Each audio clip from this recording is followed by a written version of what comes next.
Romanos 11, 33. Diz o seguinte: ó profundidade da riqueza, da sabedoria, do conhecimento de Deus, quão insondáveis são os seus juízos, e quão inescrutáveis os seus caminhos. Pois quem conheceu a mensagem, ou melhor, quem conheceu a mente do Senhor? Quem se tornou seu conselheiro? Quem primeiro lhe deu alguma coisa para que lhe seja recompensado? Porque todas as coisas são dele, por ele e para ele. A ele seja a glória eternamente. Amém. Amém? Então curva a sua cabeça, feche seus olhos. Vamos orar em nome de Jesus. Pai, em nome do Senhor Jesus, somos homens falhos e pecadores, Pai, de mentes e entendimento limitado, mas o Senhor não. O Senhor criou todas as coisas, Pai. O Senhor fez todas as coisas. As que não existiam, o Senhor ordenou e passou a existir. Então nessa noite, Deus, nós queremos conectar nossa mente à Tua. Queremos conectar o nosso coração ao Teu, Pai. Pela nossa fé em nome de Jesus, pela ação do Teu Espírito, pelo sacrifício do Cristo ressurreto na cruz, nós nos conectamos a Ti nessa hora. E queremos ouvir a Tua voz. Queremos nos envolver com a Tua presença. E verdadeiramente, Pai, experimentarmos o Teu poder. Em nome de Jesus, amém. Amém? Glória a Deus. Se eu chegasse diretamente para você e fizesse uma pergunta simples, óbvia, objetiva, questionando o porquê de você estar aqui nessa noite. Não quero que você responda para mim, mas eu quero que você comece a pensar isso agora. Por que você veio aqui nessa noite? Por que você veio a essa igreja? E por que você está em uma igreja? Quais são as suas motivações? O que de fato trouxe você para esse lugar? O que de fato despertou no teu coração o interesse de estar aqui? E não somente aqui, mas em qualquer outra igreja, em qualquer outro lugar. Por que você estaria lá? Por que você estaria em uma igreja? Por que você estaria participando de um culto? Por quê?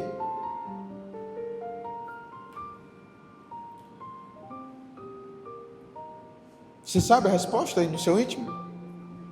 Você tem essa resposta aí no seu coração? Amém? É claro que todos nós vamos responder, e de fato eu creio que nós estamos aqui por conta de quem? De Deus. Nós estamos aqui por causa de Deus.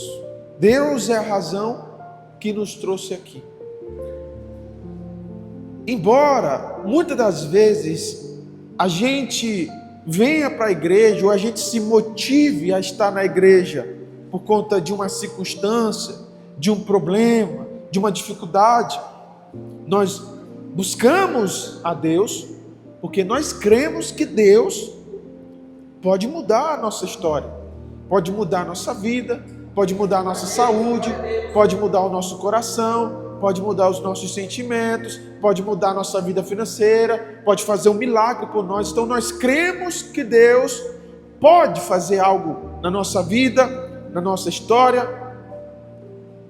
Então, ainda que a motivação de estarmos aqui, ou de muitos estarem aqui, seja em busca de um milagre, seja em busca de algo que Deus tenha para fazer, você só está aqui porque você veio se encontrar com Deus, porque você veio buscar a Deus. Amém?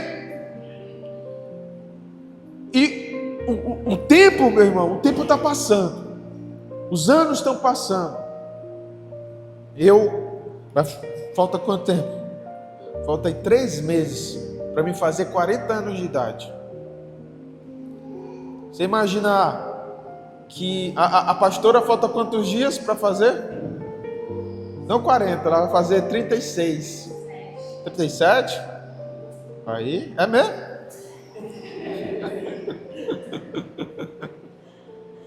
$37. Então, se nós voltarmos atrás na nossa adolescência e pensássemos a respeito dessa idade em si, no meu caso, 40 anos, aonde será que eu seria capaz de imaginar, de compreender, de acertar de como seria a minha vida quando eu chegasse aos 40? E a outra questão, será que eu consigo acertar de como será a minha vida quando eu chegar aos 50? De como será a minha vida quando eu chegar aos 60? É possível? A gente pode tentar, mas a gente não consegue. Os anos passam e as coisas mudam. Então é bem provável que você e eu, todos nós aqui, ao longo dos anos, nós mudamos. Vocês concordam comigo? Nós mudamos e estamos em um processo de mudança. Essa mudança ela pode ser tanto física, mas também na nossa personalidade, no nosso caráter, também acontecem essas mudanças. Nós estamos nesse processo mudando o tempo todo. Obrigado, meu irmão. Estamos sempre mudando, amém? O tempo faz isso com a gente. Nós mudamos. E se nós olharmos, quem aqui é novo convertido, que tem 1 a 2 anos de convertido, levanta a mão. Tem alguém que tem 1 a 2 anos de convertido? O Gabriel tem 1 a 2 anos de convertido, né? Quem tem mais também, né? O Henrique. Quem tem mais de 5 anos de convertido? Quem tem mais de 10 anos de convertido? Quem tem mais de 20 anos de convertido? Amém? Então vocês que têm mais de 20 anos de convertido, eu vou fazer, em janeiro, eu faço 20 anos de pastoreio. Né? 20 anos que eu sou pastor. Então de convertido eu tenho mais um pouco aí, né? Então pense comigo.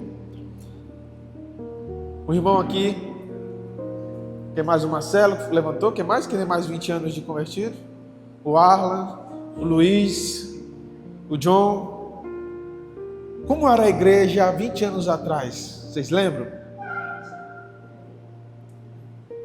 Vocês lembram como era a igreja há 20 anos atrás? Hã? Os bancos de madeira. Na minha igreja a parede era branca e a metade era marrom. Vocês eram? Branco e metade marrom. Na parede da igreja tinha uma cachoeira desenhada. Quem é dessa época? As igrejas gostavam de fazer isso? Uma paisagem, né? Aí tinha uma cortina que ficava de um canto para outro ali, né? Não era assim a cortina? Aí os jarros de flor, aquele púlpito de madeira. Não é verdade? Não era assim? Vocês lembram da roupa que você vestia, que as pessoas vestiam na igreja? Lembram? Eu acho que muitos de vocês não devem lembrar. As mulheres usavam aquelas ombreiras enormes, aquelas roupas, né? Os cabelos, elas... Como é que era aquilo ali? Hã? Eu não sei. Era no Bob, né? Era Bob que chama? Tinha outro nome também, não tinha? Botava no cabelo... Aí tirava, o cabelo ficava enorme. Os homens vinham para a igreja de camisa social para dentro, calça social, terno, gravata. Não era assim? Aí era a congregação cristã. Aí era na Assembleia de Deus, né? Era desse jeito. O que fez a igreja mudar ao longo do tempo? as pessoas mudarem? A cultura. A cultura, ela fez com que a igreja mudasse. A cultura fez com que as pessoas mudassem. E tudo bem. Quando a mudança ela é positiva, tudo bem. Não há problema nisso, certo? Mas assim como a igreja tem mudado, assim como nós mudamos, porque provavelmente a roupa que tu está vestindo não é a mesma que tu vestia há tantos anos atrás. O corte de cabelo que você tem agora não é o mesmo corte de cabelo que você tinha alguns anos atrás. É ou não é verdade? Eu, por exemplo, meu cabelo era cortado no 1. Raspava ele todinho no 1. Por quê? Menino gosta de pentear cabelo, né? Gostava de pentear cabelo. Então, para não ter que pentear cabelo, eu raspava a minha cabeça no 1. Então preste atenção, meus irmãos. O tempo está passando, as coisas estão mudando, as pessoas estão mudando, e isso é natural. Mas a palavra do Senhor diz: céus e terras passarão, mas a minha palavra, ela não irá passar, ela permanece para sempre. E existe alguém que não está mudando, embora nós estejamos mudando, mas esse alguém não está mudando. Esse alguém é quem? É Deus. Deus não muda. Deus é imutável. Deus é eterno. Deus é o mesmo de ontem, o mesmo de hoje e será o mesmo de amanhã. Os sentimentos de Deus não mudam, as ideias de Deus não mudam, os planos de Deus não mudam. Por que isso acontece com Ele? Então, o que nós vamos falar hoje, nessa noite, a mensagem que o Espírito Santo tocou no meu coração para trazer a essa igreja nessa noite, é a respeito de quem é Deus. Porque muitas das vezes nós estamos envolvidos com a igreja, muitas das vezes nós estamos envolvidos com a instituição, muitas vezes nós estamos envolvidos com a liturgia, estamos envolvidos com as doutrinas, estamos envolvidos com os ritos, mas não estamos envolvidos com Deus. Nós estamos preocupados com muitas coisas que acontecem à nossa volta, mas de fato o nosso sentimento e a nossa relação com Deus muitas das vezes são afetadas pelo tempo e pela cultura. O texto que nós acabamos de ler diz que é rico, é profundo e é insondável o conhecimento de Deus. É rico, é profundo, é insondável o conhecimento de Deus. Se você parasse agora para pensar a respeito de Deus e quem Ele é, a sua mente, ela não é capaz, ela não é tão criativa para de fato chegar no mínimo de quem de fato Deus é. Aquilo que Deus nos revelou na sua palavra é aquilo que Ele quis que nós soubéssemos a respeito dele. Mas existem coisas que estão ocultas para os homens. Isso não sou eu que digo. O texto diz, a Bíblia diz. Quando o texto sugere que nós não somos capazes de compreender a mente de Deus, que nós não somos capazes de sondar a mente de Deus, que nós não somos capazes de ir tão fundo sobre o conhecimento de Deus, sugere que nós sabemos um pouco de Deus, o mínimo de Deus, ou aquilo que o próprio Deus acha que é necessário. O apóstolo Paulo vai escrever aos Romanos, aos Coríntios, e ele vai dizer o seguinte: nós conhecemos ele em parte, mas chegará um tempo em que nós conheceremos como também somos conhecidos, e nós o veremos face a face. Então, hoje é um culto para pensarmos em Deus, para nos conectarmos em Deus e para de fato sairmos daqui tendo um posicionamento em Deus, tendo de fato um direcionamento em Deus. Então, quem é Deus? Isso é a pergunta que muitos se fazem, e aqui na igreja nós já respondemos várias vezes essa pergunta. Quem é Deus? Deus é uma pessoa. Deus não é uma matéria, Deus não é uma antimatéria, Deus não é uma energia, Deus não é o universo, Deus não é qualquer coisa que você possa descrever, a não ser que Ele é uma pessoa. Mas Ele não é uma pessoa como eu sou. Ele não é uma pessoa como você é, porque você é uma pessoa cujas suas características dependem de questões físicas e psicológicas. Então, eu sou o Douglas, que tenho tantos metros de altura, que tenho o cabelo castanho escuro, que tenho esta fisionomia, e esta minha fisionomia ela é alterada com o tempo. Quando eu era mais jovem, eu era muito magro. Agora eu estou ficando mais velho, estou ficando gordinho. Quando eu era mais novo, eu raspava a cabeça. Agora eu já deixo o cabelo crescer mais um pouquinho. Quando eu era mais novo, eu não usava óculos. Agora eu já uso óculos. Então a minha fisionomia, ela vai mudando. E ela vai mudar mais ainda. Meus cabelos vão começar a ficarem brancos. Vou começar a ficar com o carinho enrugado. Não é? Até que essa minha matéria, ela vai morrer. Ela vai se acabar. Então, você me conhece como? A primeira forma que você tem de me conhecer é através da minha figura, da minha imagem. Você olha para mim e você identifica, aquele ali é o Douglas. Como você sabe que aquele ali é o Douglas? Ah, o nariz dele, os olhos dele, a boca dele, o tamanho dele, o cabelo dele. Essa é a tua forma de me identificar.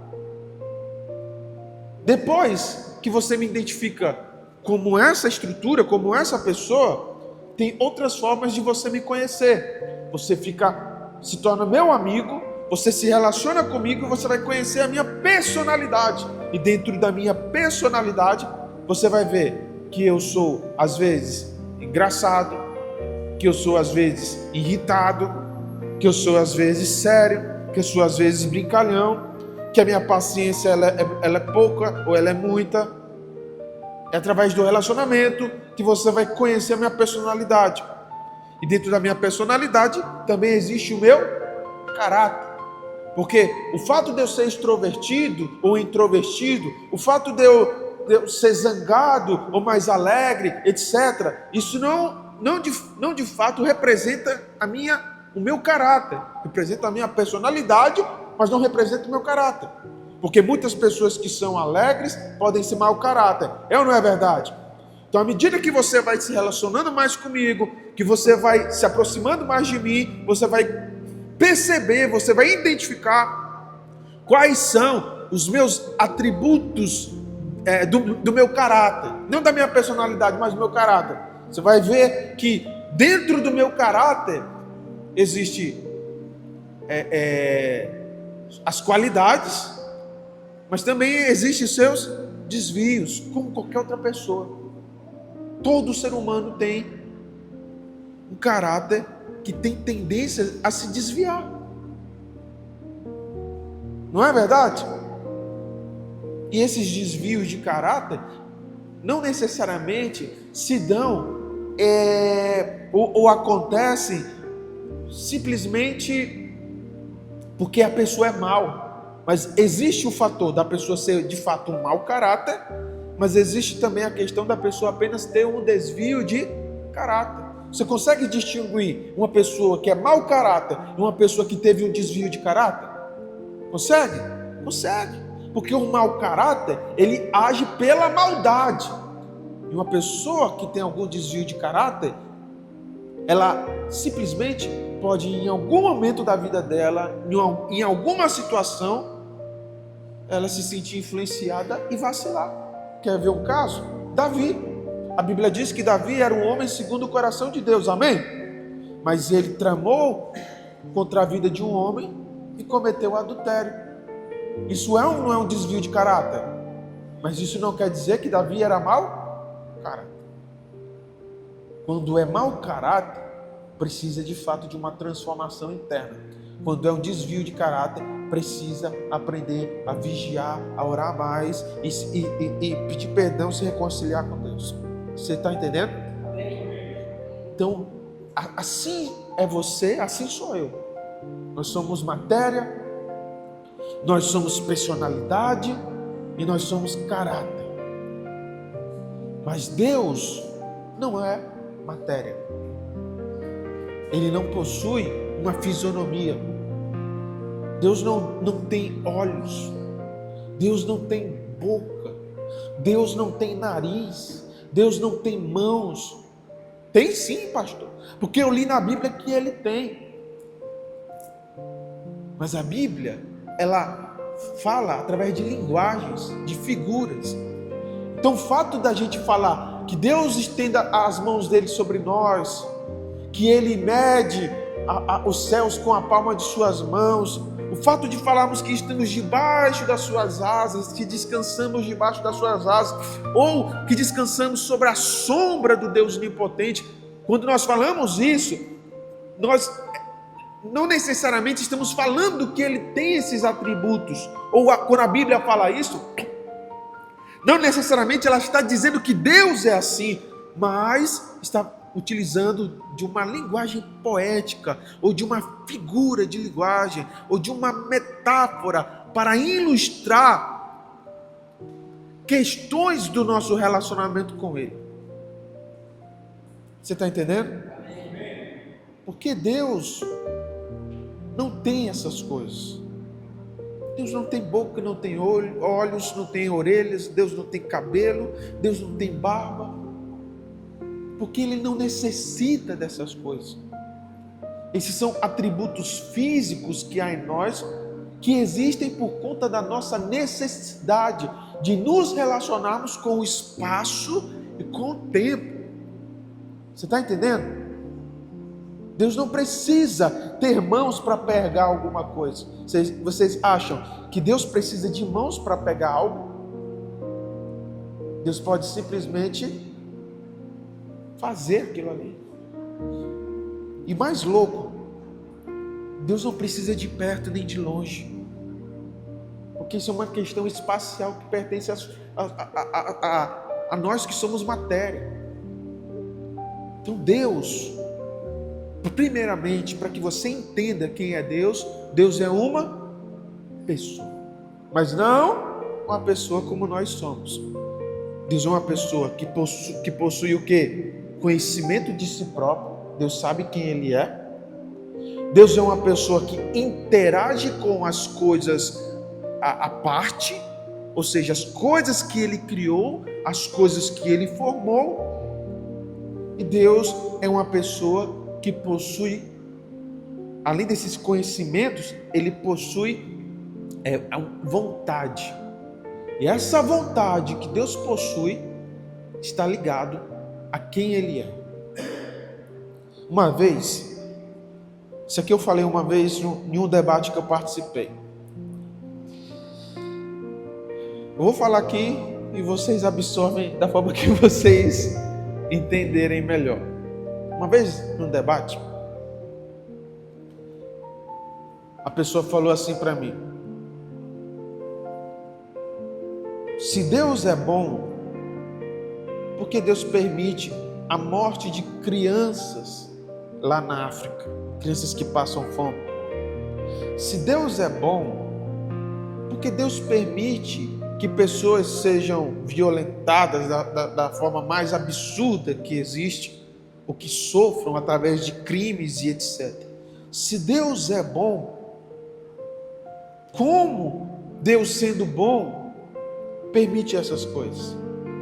Porque eu que sou ruim, a pessoa falando, né? Eu que sou ruim, se eu vejo uma pessoa cometendo um crime, eu vou lá e tento resolver isso.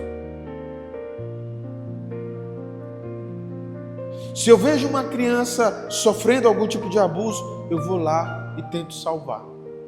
Então, se eu, que sou homem, falho, sou capaz de interferir quando vejo uma maldade, como Deus, sendo bom, não interfere quando Ele vê uma maldade?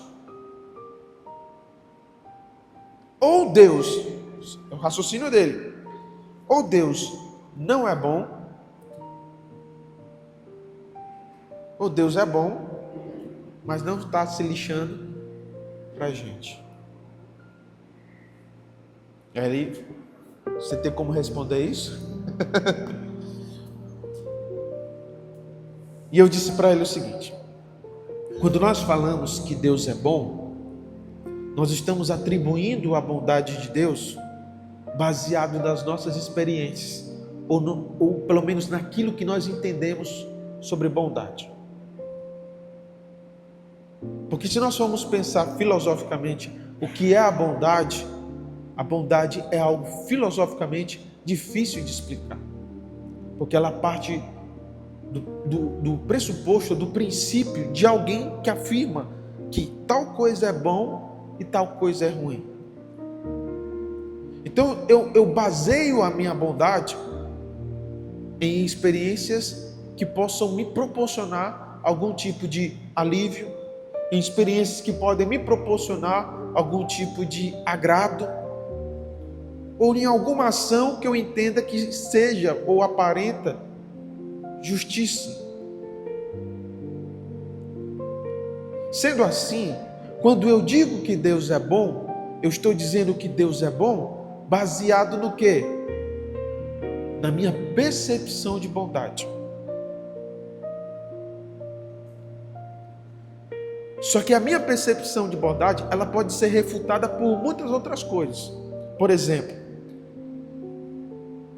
quantas vezes eu, Douglas, sendo pastor, sendo missionário, passei por inúmeras situações na minha vida missional que poderiam me fazer questionar: Deus, como pode o Senhor sendo bom e eu aqui fazendo a tua obra e passando por isso? Eu lembro quando eu fui missionário, eu me alimentava muito mal mesmo. E teve uma noite que eu estava em casa e eu comecei a sentir uma dor tão forte na minha barriga que eu deitava na minha cama e me contorcia de dor assim. No interior do Piauí, me contorcia de dor. Até que eu comecei a ficar enjoado. Eu fui ao banheiro, comecei a vomitar. E no meio desculpa fazer você mentalizar isso, mas enquanto eu vomitava, junto com aquilo que eu estava vomitando, começou a sair sangue. E aí, no interior, eu tinha um plano de saúde que atendia 24 horas e tal. Liguei para lá e disse: olha, estou passando por isso aqui. Tem como vocês enviar uma ambulância para me pegar? Eles falaram: a ambulância mais próxima que tem está a 300 quilômetros. Daqui que ela chega, seria mais fácil o senhor tentar ir para uma cidade mais próxima. Então eu saí, eu fui nessa cidade, em rodoviária tinha um ônibus que ia para outra cidade. Fiquei lá aguardando o ônibus, isso umas 3 a 4 horas da manhã. Peguei o ônibus, fui para a cidade mais próxima, e aí eu fui ao médico, e fui atendido, passei por todos os exames, aí descobri que eu estava com um problema seríssimo na barriga, aí fiz todo o tratamento. Certo? Mas eu estava fazendo a obra de Deus. Eu estava fazendo missões. Por quê que Deus permitiu, em um momento em que eu estava ganhando almas, implantando igrejas, falando do amor dele, falando do reino dele, que eu passasse por uma situação como essa, a mercê de até morrer? Então, se eu fosse questionar a bondade de Deus, baseado na minha experiência,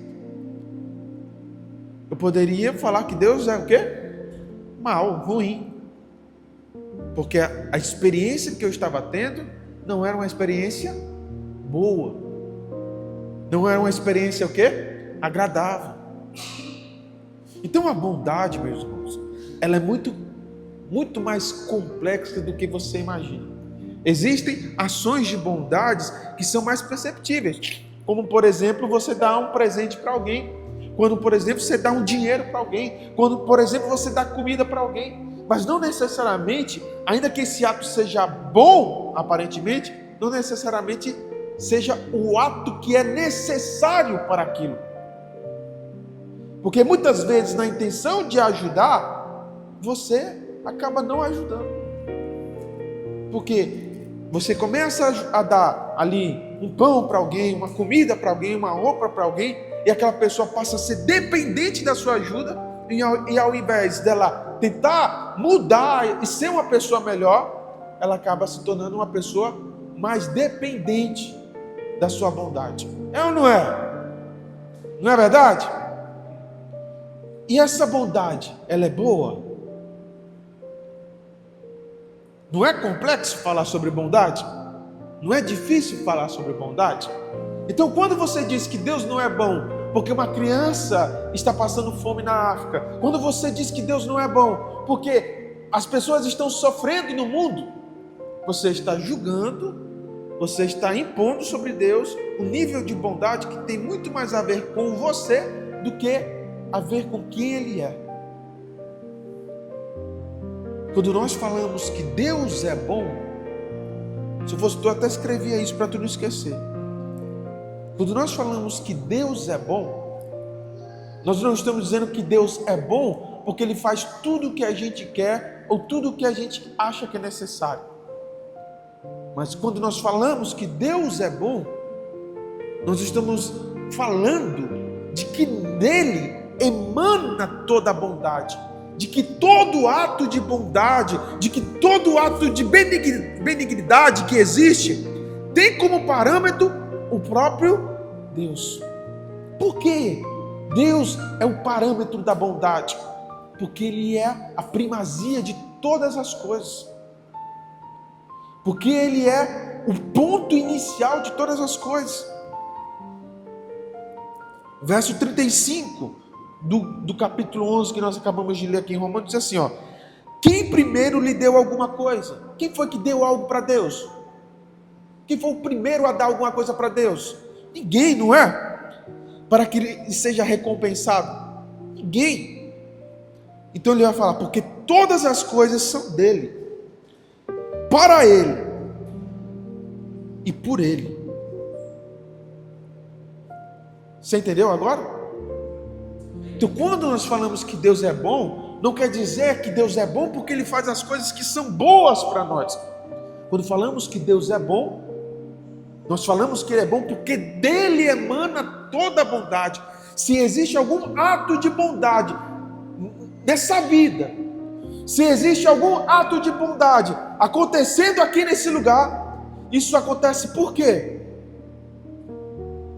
Por que acontece esse ato de bondade? Porque primeiramente Deus criou a bondade. Porque primeiramente Deus criou o que é certo. Então vamos lá, presta atenção aqui comigo, tá certo? Olha a jornada. Eu vou tentar resumir essa jornada rapidamente. Deus cria todas as coisas, amém? Cria o céu, cria a terra, cria as estrelas, cria a lua, cria os astros, cria a vida. Ele cria a vida. Deus cria a vida. Deus cria a água, as partículas, as células, os átomos, os elétrons, tudo. Ele cria tudo. Amém? Criando todas as coisas. Depois de Deus criar todas as coisas, Deus faz o homem. E Deus dá ao homem um propósito. Você vai zelar por tudo isso, você vai reinar sobre todas essas coisas, você vai ser diferente de todos os outros animais existentes, você vai ser racional, você vai ser parecido comigo, que penso, que conheço, amém? Deus dá um propósito ao homem. O homem vive debaixo de um propósito, mas preste atenção agora, preste atenção. Mas Deus coloca no jardim uma árvore especial, para que o homem comesse do fruto dessa árvore e ele pudesse ter vida eterna comendo do fruto dessa árvore. Deus deu o nome dessa árvore de árvore da vida, que é Jesus. Jesus é a árvore da vida. No final de Apocalipse vai falar isso. Quem come do fruto de Jesus tem o quê? Vida eterna. Ele diz: quem comer do meu pão, quem comer do meu alimento, não é um pão com massa e fermento e feito, ele está falando de alimento. Quem come do meu alimento que eu tenho a oferecer, esse que come do meu alimento tem a vida eterna. Então Deus coloca uma árvore lá especial. O nome dessa árvore, árvore da vida, Jesus. E quem come desse fruto terá vida eterna. Mas também há no jardim uma outra árvore. E Deus alerta ao homem para que ele tome cuidado com essa árvore. Essa árvore é chamada de árvore do conhecimento. Então Deus fala para esse homem, diz assim: vocês podem comer de todos os frutos que há nesse jardim, principalmente da árvore da vida, mas da árvore do conhecimento vocês precisam o quê? Se afastar, porque no dia em que vocês comerem dessa árvore, certamente vocês irão morrer. Quem colocou a árvore do conhecimento no jardim?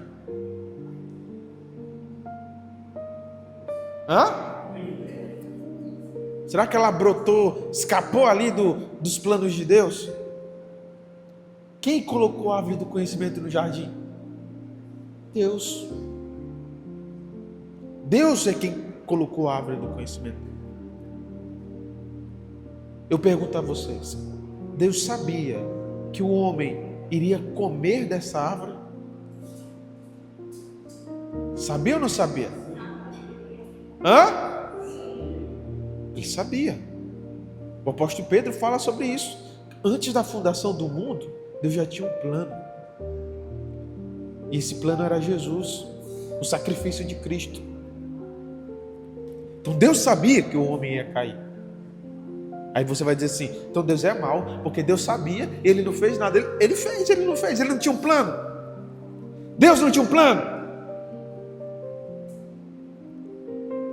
Eu pergunto a vocês: a queda do homem estava inclusa no plano de Deus?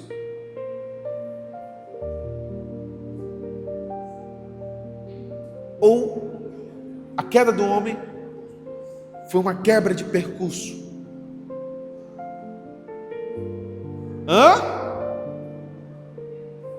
A queda do homem fazia parte do plano de Deus. E se entender sobre isso é difícil para você, é porque você está tentando avaliar Deus dentro da sua própria ótica de bondade. Pastor, como Deus pode ser bom? Como Deus pode ser bom permitindo que o homem caísse? Porque a queda daquele homem, olha o tanto de desgraça que veio depois disso. A presbítera falou agora há pouco: Caim e Abel, um irmão contra irmão, um irmão que matou o próprio irmão. Como, pastor? Ó profundidade da riqueza, da sabedoria e do conhecimento de Deus! Quão insondáveis os seus juízos, são os seus juízos, e quão inescrutáveis são os seus caminhos. Então, Deus tinha um plano. O homem cai e se afasta desse Deus. O pecado é estabelecido sobre a humanidade. E o pecado é o abismo, é a morte. O salário do pecado é a morte. Então, há agora um abismo entre Deus e os homens. Mas no momento que o homem cai, Deus também traz uma revelação ao homem. Virá aquele que irá pisar na cabeça da serpente. Esse mesmo que vem para pisar na cabeça da serpente, ele vem para reconciliar todas as coisas. Ele está falando de quem? De Jesus. Ele está falando de Cristo. Amém? Esse Deus, ele se revela a Moisés no deserto, e ele fala para Moisés que tem um plano. Ele diz: Moisés, eu desci a fim de livrar o meu povo da escravidão. Esse é meu plano, e eu quero que você vá lá e seja instrumento do meu plano. Depois Deus reaparece para Moisés e diz assim: Moisés, escreve o que eu vou te falar, porque eu estou trazendo para vocês a lei, e essa lei, ela serve para estabelecer uma conduta no meio desse povo. Depois Deus aparece aos profetas e fala para os profetas: o povo está pecando, o povo está falhando, o povo está errando, então eu vou vir com um castigo. E vários castigos se sucederam sobre o povo, sobre Israel. Ok?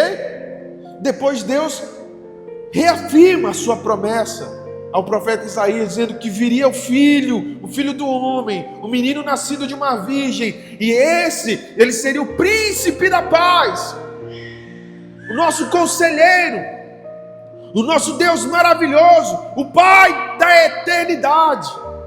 Mas ele também diz que, ele fala que esse que viria, o ungido, ele chama de ungido, o Messias, esse que viria, ele iria sofrer, mas que nele todas as maldições, mas que nele todas as dores, mas que nele todas as pragas seriam quebradas.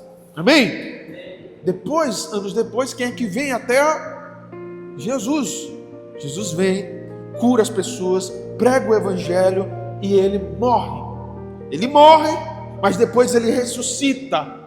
Depois que ele ressuscita, ele designa, porque ele estava instituindo, ele estava criando a igreja, e ele dá um desígnio para a igreja. Ele diz para a igreja o seguinte: ide por todo mundo e preguem o evangelho até o dia da minha volta. Depois ele sobe aos céus. Então, em que momento nós estamos dos acontecimentos? Desde Adão, ele está prometendo coisas. Quem está prometendo? Deus. Desde Adão, Deus está fazendo promessas. Ele fez promessas à humanidade, ele fez promessas a Abraão, ele fez promessas a Jacó, ele fez promessas a Moisés, ele fez promessas ao povo de Israel. Depois ele fez promessas a quem? A sua igreja. E nós estamos diante ou mediante de uma promessa. Promessas foram cumpridas, amém?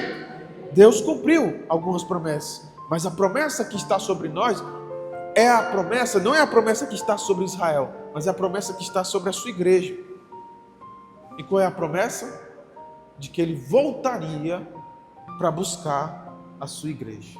Glória a Deus! Aleluia!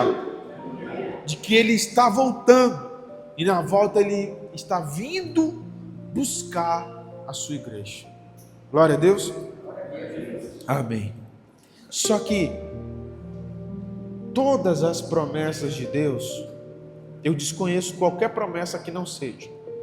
Todas as promessas de Deus são promessas condicionadas. Se eu estiver falhando a memória aqui, depois você me procura e me corrija. Qual foi uma promessa que Deus não deu, que não foi condicionada? Ele disse para Abraão o seguinte: Abraão, eu vou fazer de ti uma grande nação. E através de ti eu vou abençoar gerações inteiras, famílias inteiras, de toda a terra. Mas, o que você tem que fazer? Sai da tua terra, do meio da tua parentela, e vai para a terra que eu vou te mostrar, porque ali eu vou fazer uma aliança contigo.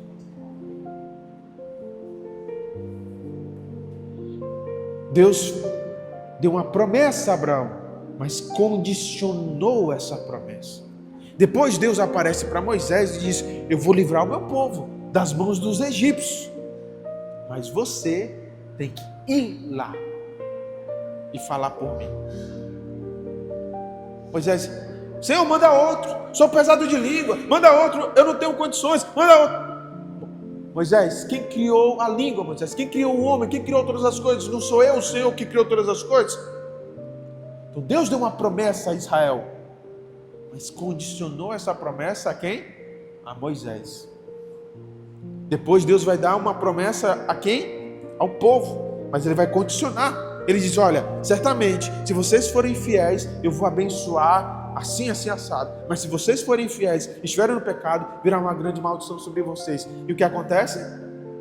Vem uma maldição sobre o povo. Então, todas as promessas que nós vemos, elas são condicionadas. Menos uma, na verdade, que é a promessa do Filho, do Messias. Quando ele diz que ele enviaria o Filho, não é? Mas a vinda do Filho também ela está atrelada ao cumprimento de todas as outras promessas. Se Abraão não tivesse obedecido, Deus teria levantado outros, será?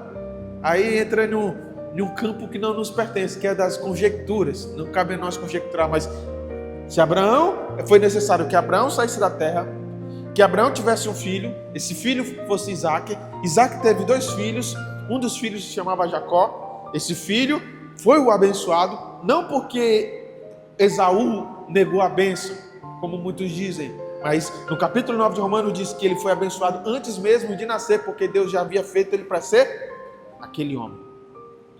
Deus já havia escolhido Jacó e já havia rejeitado Saul. Saul não, Esaú.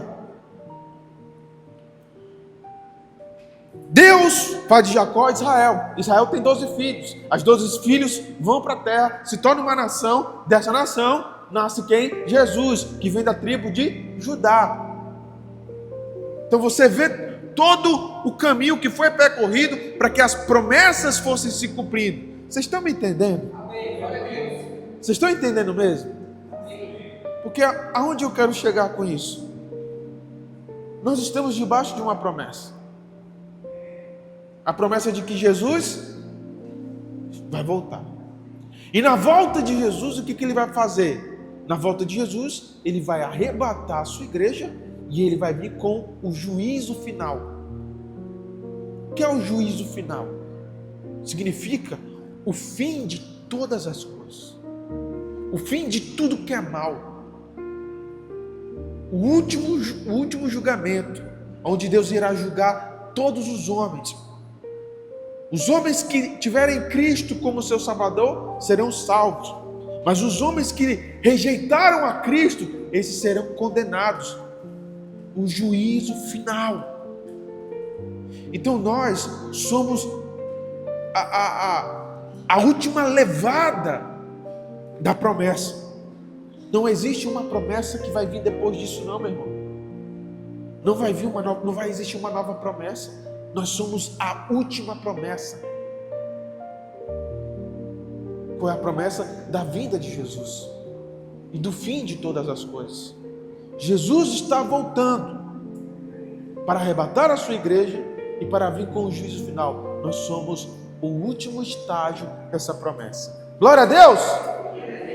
Mas também nos foi condicionados algo para que venhamos, não para que a promessa se cumpra, mas para que venhamos desfrutar dessa promessa. Porque a promessa vai se cumprir, mas para nós desfrutarmos dessa promessa, Deus colocou uma condição. A primeira condição que Ele nos colocou é que nós entregássemos nossa vida a quem? A Jesus, amém? O que é entregar a vida a Jesus? Entregar a vida a Jesus é dizer, eu aceito Jesus como meu único suficiente Salvador, é isso? Entregar a vida de Jesus é levantar a mão e vir aqui na frente, fazer a oração da reconciliação, é isso? O que é entregar a vida a Jesus? O que é entregar a vida a Jesus? Se eu chego aqui para o irmão Thaleson, dou minha Bíblia para ele, certo? Dei minha Bíblia para o irmão Thaleson. Eu entreguei minha Bíblia ao irmão Thaleson. Isso significa que a minha Bíblia agora não me pertence mais. Pertence a quem? Ao irmão Thaleson, ao diácono. Aí, o que o diácono faz com a Bíblia? O que ele quiser. Se ele quiser rabiscar a Bíblia, ele rabisca. Se ele quiser dar a Bíblia para outra pessoa, ele dá. Aí eu vou dizer, irmão, eu te dei a Bíblia, tu deu para outra pessoa. Tem gente que faz isso, não é? Você dá um presente para a pessoa, aí a pessoa diz assim, me deu um celular, mas eu já tenho um. Então eu vou pegar esse celular e vou dar para outra pessoa. Aí a pessoa descobre, mas eu te dei o celular que tu está dando para outra pessoa. Cara, mas tu não me deu o celular. Tu me deu? Então eu faço o que eu quiser com o celular. Se eu quiser deixar ele guardado dentro da minha gaveta, eu deixo ele guardado dentro da minha gaveta. Não é assim? Então, quando eu dei a minha Bíblia para o irmão Thaleson, eu dei para que ele fizesse o que ele quisesse. Mas se ao dar minha Bíblia para ele, eu digo assim para ele: olha, eu estou te dando, mas tu só pode fazer isso, isso e isso com a minha Bíblia. Eu estou dando para ele. Eu estou condicionando a posse da Bíblia para ele. Mas dar, entregar, não. É a mesma coisa com a nossa vida a Jesus. Porque tem gente que fala assim: eu entreguei a minha vida a Jesus, eu dei a minha vida a Jesus. Porém, esse teu entregar a vida a Jesus não é entregar a vida a Jesus. É só para que você seja salvo, é só para que você seja abençoado, é só para que você não vá para o inferno. Mas você mesmo ainda tem imposto, ainda tem colocado as condições da tua vida estar na mão de Cristo. Eu sou de Jesus, mas esse negócio de sair para evangelizar não é comigo. Eu sou de Jesus, mas esse negócio de falar de Jesus para outras pessoas, isso não é comigo. Eu sou de Jesus, mas eu gosto só de ir para a igreja. E pronto. Não quero me envolver com as atividades da igreja, não quero me envolver com ninguém da igreja, eu só quero ir para a igreja. Eu sou de Jesus, mas essa coisa de zelar pela igreja não é comigo. Eu sou de Jesus, mas esse negócio de dar dízimo, de dar dinheiro para a igreja, dar dinheiro para pastor, não é comigo. Ou seja, você está condicionando a Jesus a posse da tua vida. Você não está entregando. Em outras palavras, o que significa é que você não entregou a sua vida a Jesus. Porque o que é entregar a vida a Jesus? É você colocar a sua vida nas mãos de Jesus e falar assim: tá aí, faz com ela o quê? O que quiser. Aí você fala: beleza, pastor, entreguei a minha vida a Jesus, mas e aí, o que Jesus quer de mim? O que Jesus quer que eu faça? Ele já falou, ele já condicionou, ele já nos instruiu, ele mostrou com a própria vida o que ele quer que a gente faça. O problema é que muitos de nós não queremos aceitar. O problema é que muitos de nós não queremos nos render. Mas nós queremos a promessa. Jesus disse: amem uns aos outros como eu vos amei. Amem uns aos outros como você tem se amado. Mas quantas das vezes nós queremos sair da igreja, queremos sair da presença de Deus por causa de um irmão, de uma irmã, de um abençoado, de não sei o que lá. É ou não é? Aí volta para o mundo, aí volta para o pecado, aí volta para as coisas erradas, mas disse que entregou a vida a Jesus. Então você está condicionando a tua entrega, a tua posse, na verdade, a posse da tua vida a Jesus, desde que tudo seja do teu jeito. Mas Jesus diz: ame uns aos outros. E Jesus diz assim: ouviste o que é dito, ame aos que lhe amam aos seus amigos. Eu digo a vocês: amem os seus amigos e orem pelos seus inimigos. Não é? Mas a gente tem orado pelos nossos inimigos, né? Se puder, paga para matar, né, não?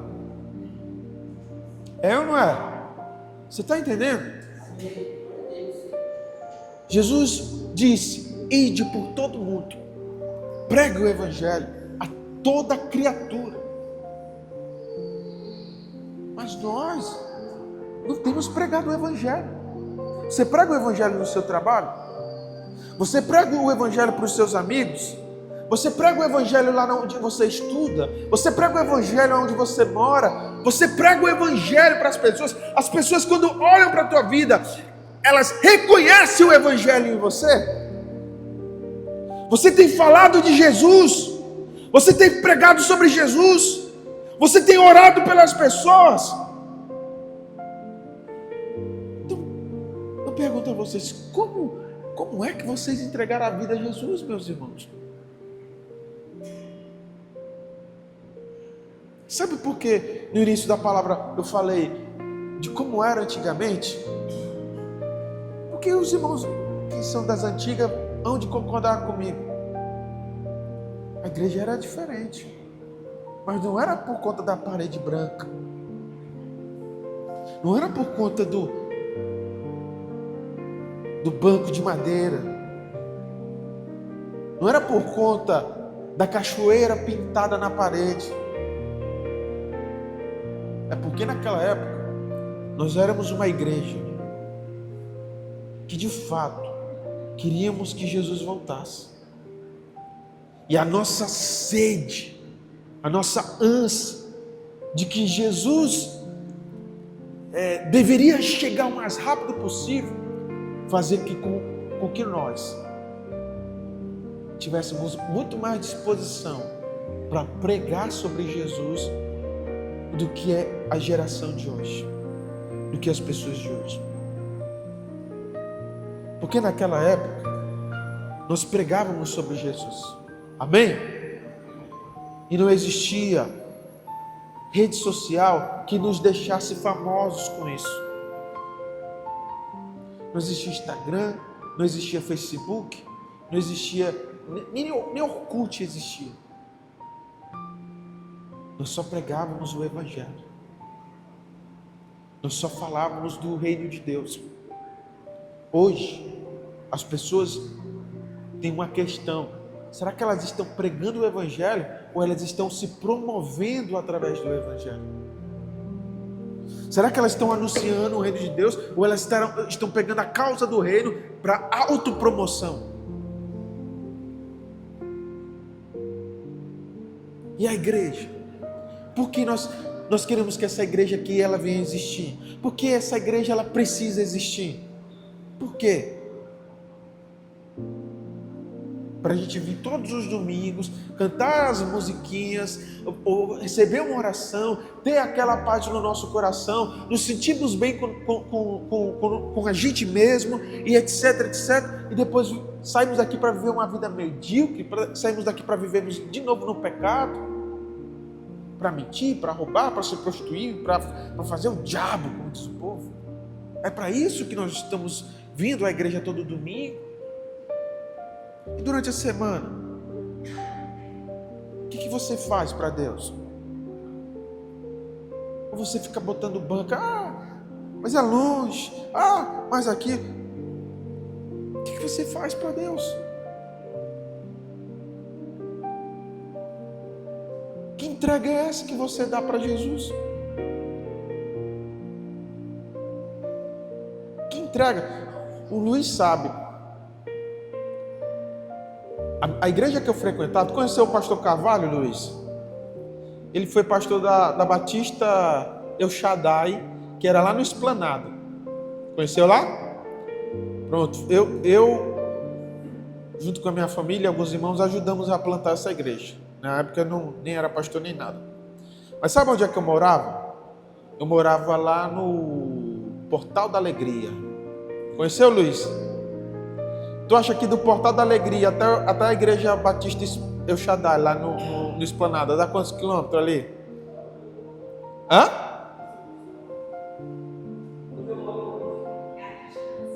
Tu acha que é tudo isso? Não, não é tudo isso não. Tu acha? Eu acho que não. Mas enfim, sabe o que acontecia? Eu morava no Portal da Alegria. Chegava domingo, hora do culto. Aí meu pai era o único que tinha carro, sabia dirigir. Não estava em casa. Na hora do culto. Aí o pessoal lá de casa, papai não está aqui para levar a gente, então a gente não vai para o culto. E sabe o que eu fazia? Eu disse, vocês não vão para o culto, mas eu vou. De bike não, de pé. Eu saía do Portal da Alegria, ia para a igreja, assistia. Tu conhece lá na região? Tu acha que é quantos quilômetros? Do Portal da Alegria até a igreja da Esplanada, tem noção? 8 quilômetros, né? Sai de pé. E detalhe, tá? Ainda bem que os irmãos estão aqui que não vão dizer que eu estou mentindo. Do Portal da Alegria você entra no Porto Alegre, não é? E o Porto Alegre tem uma subida. Então eu ia de pé, eu saía, sei lá, umas 5 horas, eu ia para a igreja. No solzão de Terezinha. chegar naquela subia, chegava até chegar na igreja. A igreja ficava ali já na entrada do esplanada. Detalhe, eu era do ministério de louvor da minha igreja. A nossa igreja, ela estava começando, então ela não tinha muita segurança. Então sabe o que o pastor fazia?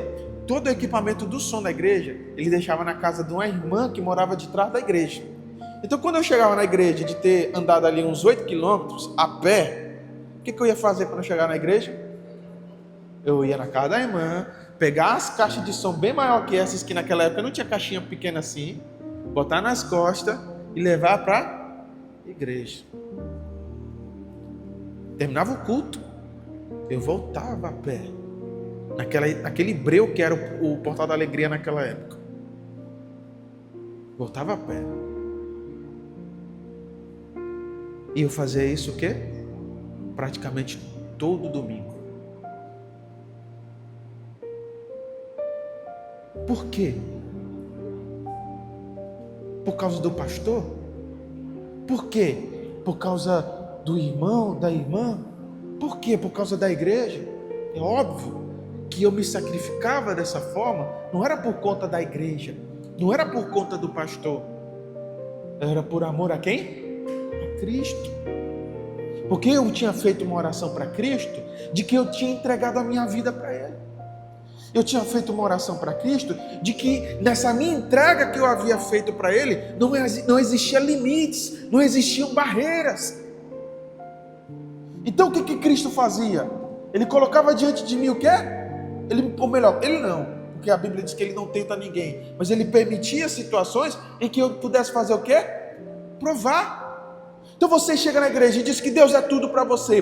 Você chega na igreja e diz que está entregando a sua vida a Jesus, mas essa entrega que você está fazendo a Jesus é cheia de condições. E quando Jesus pede para você fazer uma coisa só, você vai colocar barreiras. Ah, mas é 8 quilômetros. Ah, mas é muito perigoso. Ah, mas isso e aquilo. E quando eu chegar lá ainda vou ter que fazer isso. Quando eu chegar lá ainda vou ter que fazer aquilo. Que entrega é essa, meu irmão? Sabe o que acontece, meu irmão? Que naquela época é diferente da de hoje. Não é porque a gente está virando velho pai que fica falando assim, na minha época era melhor. Mas convenhamos, sabe por que naquela época era diferente da de hoje?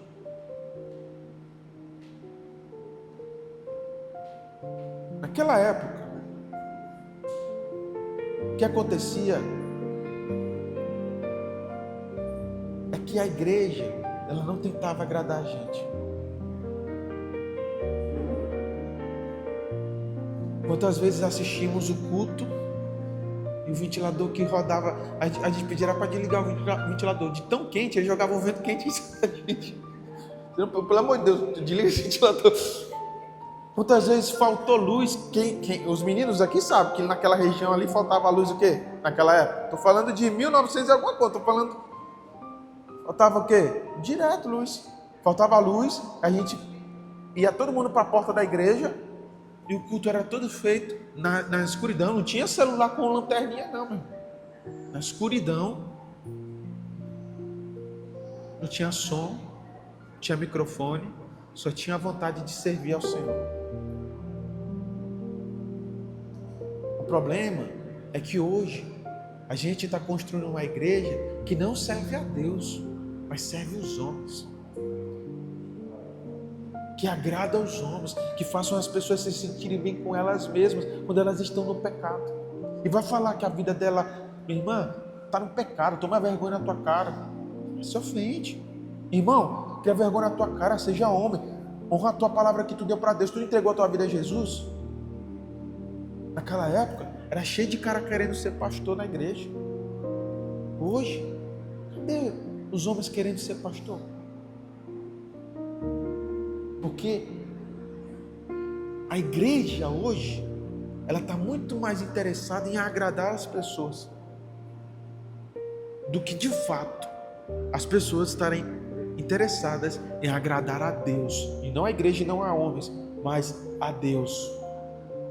A não impor limites no serviço ao Senhor. E eu dou graças a Deus, meus irmãos, de eu ter vindo dessa geração, amém? Eu dou graças a Deus, porque por conta disso O meu ministério nunca houve barreiras. Nunca houve limite. O que eu tivesse que fazer, eu estava fazendo. Aqui mesmo, já vim para a igreja de pé várias vezes para cá. Não vou deixar de servir a Deus por conta de um carro, de uma roupa. Não vou deixar de servir a Deus por conta de distância, por conta de nada disso. Se Deus me colocar para andar 1 milha com o irmão, eu vou andar 1 milha com aquele irmão. E isso não é de boca para fora, porque eu já fiz isso várias vezes na minha vida. Se você entregou a tua vida a Jesus, essa entrega, ela precisa ser verdadeiramente. Não é levantar a mão e dizer, eu aceitei Jesus. Não é vir na frente e dizer, eu quero ser salvo. Mas de fato, se eu entreguei a minha vida a Jesus, a minha vida é dele. Faz de mim o que quiser. Fique de pé, em nome do Senhor Jesus.